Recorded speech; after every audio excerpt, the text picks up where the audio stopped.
Mais c'est drôle parce que je crois qu'on connaît tous le pilote. Exactement. Il y a un petit peu d'enroulage.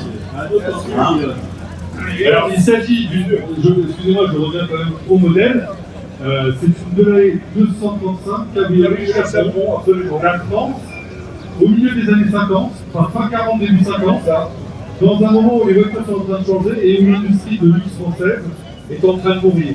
Oh, et oui, il faut bien le dire. Il faut bien le dire, effectivement, l'industrie automobile de luxe à la fin des années 50 n'a pas résisté, tout simplement à la guerre, etc. Et finalement, on a beaucoup favorisé. Il y a un bouge un petit peu. Le chevaux, c'est à ce point-là qu'il est apparu la deux chevaux, évidemment, c'est très guerre. Pour montrer au public, Mathieu, oui, le luxe de cette voiture, la réalisation, regardez l'intérieur qui est probablement celui d'origine. Regardez.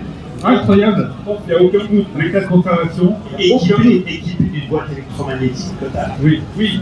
Alors effectivement, on peut parler justement, on peut faire un petit clin d'œil sur les boîtes de vitesse. À l'époque, chez Delahaye, des boîtes électromagnétiques totales. Et chez Tago, plutôt des boîtes présélectives Wilson qui avaient été créées d'ailleurs pour gagner en rapidité en course. Alors c'est très dommage d'ailleurs que ces boîtes n'aient pas d'appeler. C'est une boîte extrêmement extraordinaire. Parce que les gens ont mal à s'en souvenir. Aujourd'hui, quand on achète une voiture moderne avec une boîte automatique ou une boîte automatisée, le prix varie peu d'une boîte manuelle. Le service de prix est quelques pourcents. À l'époque, une boîte totale sur une voiture française des années 30, c'était une somme extravagante. Ça valait la boîte de vitesse, il y a totalement la boîte de vitesse, c'est de l'époque. Donc c'est une somme extraordinairement importante. Vous ne pouvez pas cette option vue comme ça.